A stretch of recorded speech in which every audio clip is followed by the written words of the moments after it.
আসসালামু আলাইকুম। জানিয়ে দিব এই মুহূর্তে হাতে পাওয়া সর্বশেষ ভয়ঙ্কর কিছু আন্তর্জাতিক আপডেট বাংলা সংবাদ। শুরুতেই থাকছে সংবাদ শিরোনাম। শুরুতেই জানিয়ে দেব ইসরায়েলের বিরুদ্ধে ট্রু প্রমিস ৩ চালাতে প্রস্তুত ইরান। জানিয়ে দেব গাজায় ত্রাণ লুটের অভিযোগে ৪ জনকে হত্যা, যা বলল হামাস।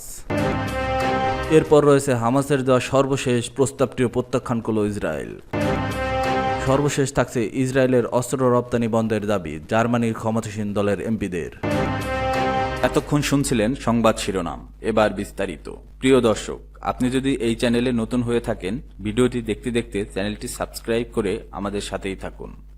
ইসরায়েলের বিরুদ্ধে ট্রু প্রমিস ৩ চালাতে প্রস্তুত ইরান। ইরানের সেনাবাহিনীর প্রধান major general Abdur Rahim Musavi জানিয়েছেন, ইসরায়েল যদি আবার কোনো ধৃষ্টতা দেখায় তাহলে ইরান ট্রু প্রমিস ৩ অভিযানের মতো আরেকটি দাঁত ভাঙা জবাব দিতে প্রস্তুত। তেহরান এই অনুষ্ঠান শেষে সাংবাদিকদের সঙ্গে আলাপকালে তিনি একথা বলেন। তার ভাষায়, জায়নিস্ট শাসন ব্যবস্থা ইরানের গৌরব ক্ষুণ্ণ করার মতো শক্তিশালী নয়। বিপরীতে ইরানের শক্তি ইসরায়েল ও তার মিত্রদের জন্য বড় চ্যালেঞ্জ সৃষ্টি করতে পারে। নারী ও শিশু হত্যাকারী ইসরায়েল এ ধরনের প্রতিক্রিয়া সহ্য করতে পারবে না দাবি করে আব্দুর রহিম মুসাভি বলেন, তাদের নিজেদের নেতারাও এটা বোঝে যে তারা এ ধরনের প্রতিক্রিয়া সহ্য করতে পারবে না। তবে যেহেতু বর্তমান শাসকরা নির্বোধ শিশু হত্যাকারী, তাই যে কোনো ভুল সিদ্ধান্তের সম্ভাবনা থেকেই যায়। আর যদি তারা আবার একটি ট্রু প্রমিস হজম করার জন্য ব্যাকুল হয়ে ওঠে, তাহলে আমরা উপযুক্ত জবাব দিতে সম্পূর্ণ প্রস্তুত আছি, যোগ করেন তিনি। ইরান এর আগে গত বছরের সেপ্টেম্বর ও অক্টোবরে ইসরায়েলের বিরুদ্ধে অপারেশন ট্রু প্রমিস 1 এবং অপারেশন ট্রু প্রমিস 2 চালায়, যা ছিল ইসরায়েলি আগ্রাসনের জবাবে প্রতিশোধমূলক সামরিক অভিযান। ওই অভিযানে শত শত ব্যালিস্টিক ক্ষেপণাস্ত্র ও ড্রোন ব্যবহার করে ইরান ইসরায়েলের গুরুত্বপূর্ণ সামরিক ও গোয়েন্দা স্থাপনায় নিখুঁত আঘাত হানে। ইরানি কর্মকর্তারা বলেছে, ওই অভিযানে ইরান তার সামরিক সক্ষমতার কেবল একটি ক্ষুদ্র অংশই ব্যবহার করেছিল। তবে এবার ইসরায়েল ও তার মিত্ররা ইরানের বড় ধরনের সামরিক সক্ষমতা দেখাতে পারবে। গাজায় ত্রাণ লুটের অভিযোগে ৪ জনকে হত্যা, যা বলল হামাস। গাজায় সম্প্রতি প্রবেশ করতে শুরু করা ত্রাণবাহী ট্রাক থেকে লুটপাটের অভিযোগ ৪ ব্যক্তির মৃত্যুদণ্ড কার্যকর করেছে হামাস সংশ্লিষ্ট বাহিনী। এ ঘটনায় দক্ষিণ গাজায় এক প্রভাবশালী গোত্রপতির তরফ থেকে হামাসের বিরুদ্ধে প্রকাশ্যে চ্যালেঞ্জ ছুড়ে দেওয়া হয়েছে। এক প্রতিবেদনে এমনটাই দাবি করছে বার্তা সংস্থা রয়টার্স।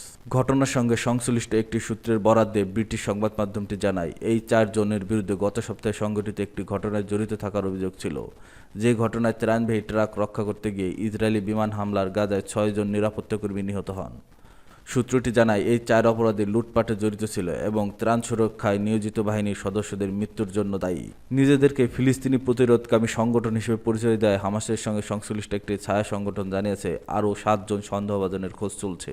আন্তর্জাতিক চাপের মুখে ইসরায়েল গত সপ্তাহে গাজা অবরোধ আংশিকভাবে শিথিল করে। এর ফলে টানা কয়েক মাস পর প্রথমবারের মতো মানবিক ত্রাণ সহায়তা গাজায় প্রবেশ করতে শুরু করে। তবে এই ত্রাণ সামগ্রী বিতরণের লুটপাট বড় একটি সমস্যা হয়ে দাঁড়িয়েছে। ত্রাণ সংস্থাগুলোর মতে, ইসরায়েলি অবরোধের কারণে গাজায় লাখ লাখ মানুষ চরম দুর্ভিক্ষের মুখে পড়েছে, আর সেই নিষ্পেষণীয় মানুষটি ত্রাণ লুটের বাধ্য করেছে। তবে ইসরায়েল হামাসকে এই ত্রাণ চুরির দায়ী করছে, যা রীতিমতো ভিত্তিহীন বলে অস্বীকার করছে হামাস। ইসরায়েলি সেনাবাহিনীর মতে, হামাসের নিয়োজিত নিরাপত্তা বাহিনী ত্রাণ সুরক্ষার জন্য নয়, বরং তা গ্রহণ ও নিয়ন্ত্রণের জন্য কাজ করছে, যদিও ইসরায়েল এই অভিযোগের সপক্ষে কোনো প্রমাণ উপস্থাপন করতে পারেনি। এদিকে বর্তমানে গাজার রাফা অঞ্চলে পূর্ণ নিয়ন্ত্রণ রয়েছে ইসরায়েলি সেনাবাহিনী। আর ইয়াসের আবু সাবাব নামে সেখানকারই এক প্রভাবশালী গোত্রনেতা হামাসের কর্তৃপক্ষকে প্রকাশ্যে চ্যালেঞ্জ জানিয়েছেন। তিনি দাবি করেন, তার নেতৃত্বে একটি সশস্ত্র দল এখন নির্দিষ্ট এলাকায় ত্রাণ সরবরাহ পরিচালনা করছে এবং এসব কাজ হামাসের কোনো রকম সংশ্লিষ্টতা নেই।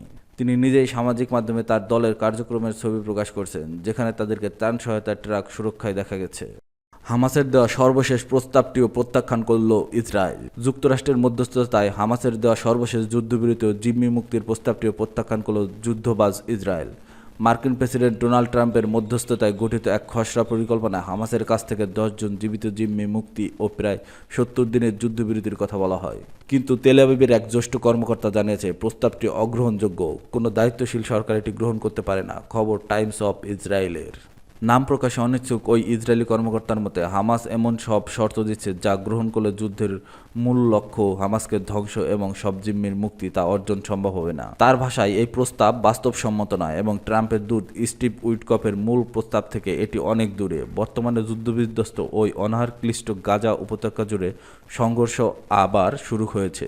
ইসরায়েল দাবি করেছে তারা গত কয়েকদিনে 800 সশস্ত্র হামাস সদস্যকে হত্যা করেছে, তবে হামাস বলছে এই সময়ে 3785 জন ফিলিস্তিনি নিহত হয়েছেন। অন্যদিকে ইসরায়েলের হিসাব মতে এখনও 58 জন জিম্মি গাজায় আটক রয়েছে, যাদের মধ্যে 20 জন জীবিত বলে ধারণা করা হচ্ছে। এদিকে ইসরায়েলের হোস্টেজেস অ্যান্ড মিসিং ফ্যামিলিজ ফোরাম নামে জিম্মিদের পরিবারগুলোর একটি সংগঠন জানিয়েছে আংশিক চুক্তি ইসরায়েলের জন্য পরাজয়। এই চুক্তি যুদ্ধের অবসান ও সব জিম্মির মুক্তি নিশ্চিত করে না। তাদের মতে সরকার চাইলে আগামী এমন চুক্তি করতে পারে যা সব জিম্মিকে ফিরিয়ে আনবে ও যুদ্ধের ইতি ঘটাবে। এদিকে যুদ্ধবাস ইসরায়েলের প্রধানমন্ত্রী বেনিয়ামিন নেতানিয়াহু আগেই ঘোষণা করেছেন যে হামাসকে ধ্বংস না করে গাজার তাদের প্রভাবকে উৎখাত না করে এবং সব জিম্মিকে মুক্ত না করা পর্যন্ত যুদ্ধ থামবে না। ফিলিস্তিনি স্বাস্থ্য মন্ত্রণালয়ের তথ্য মতে 2023 সালের 7 অক্টোবর থেকে চালানো ইসরায়েলি আগ্রাসনে এ পর্যন্ত 54,000-এর বেশি ফিলিস্তিনি নিহত হয়েছে। এছাড়াও নিখোঁজ রয়েছে আরও অনেক কয়েক হাজার মানুষ। অন্যদিকে ইসরায়েল বলছে এ পর্যন্ত তারা 20,000-এর বেশি হামাস যোদ্ধা এবং 7 অক্টোবরের হামলায় অংশ নেওয়া 1600 জনকে হত্যা করেছে।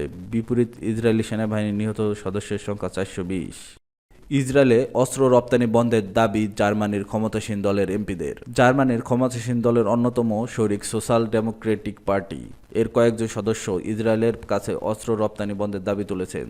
তারা বলেছেন গাজা উপত্যকায় ইসরায়েলের সহিংস সামরিক অভিযানের কারণে মানবিক বিপর্যয় ঘটেছে এবং আন্তর্জাতিক আইন লঙ্ঘন হচ্ছে, খবর আনাদোলুর এজেন্সির।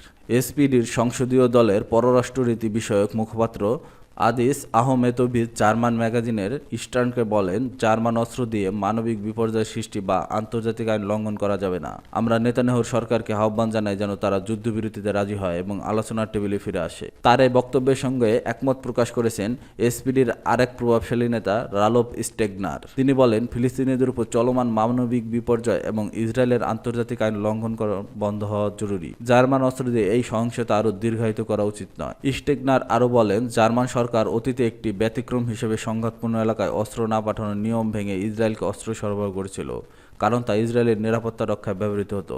কিন্তু এখন গাজা ও পশ্চিম তীরে সেই যৌক্তিকতা আর নেই। এসপিডির আরেক এমপি ইসাবেল কাদে মার্তুরি সতর্ক করে বলেন, ইসরায়েলের অস্ত্র সরবরাহের মাধ্যমে জার্মানি যুদ্ধ অপরাধে জড়িত হতে পারে, এমনকি আন্তর্জাতিক আদালতে জার্মানির বিরুদ্ধে মামলাও হতে পারে। তিনি বলেন, ট্যাঙ্কের গোলাবারুদ ও যন্ত্রাংশ সরবরাহ সহ সব ধরনের অস্ত্র রপ্তানি সীমিত করা উচিত। চলতি বছরের প্রথমে প্রান্তিক জার্মান সরকার মোট 1.18 বিলিয়ন ইউরো মূল্যের অস্ত্র রপ্তানির অনুমোদন দিয়েছে। এর মধ্যে ইসরায়েলের জন্য অনুমোদিত রপ্তানির মূল্য 28 মিলিয়ন ইউরো। অস্ত্র রপ্তানির দিক থেকে ইসরায়েল বর্তমানে জার্মানির 10ম স্থানে রয়েছে। উল্লেখ্য, ইসরায়েলের নিরাপত্তা রক্ষার দায়িত্ব জার্মানির উপর রয়েছে বলে বহুবার উল্লেখ করেছেন দেশটির চ্যান্সেলর ফ্রিডরিখ মেরৎস।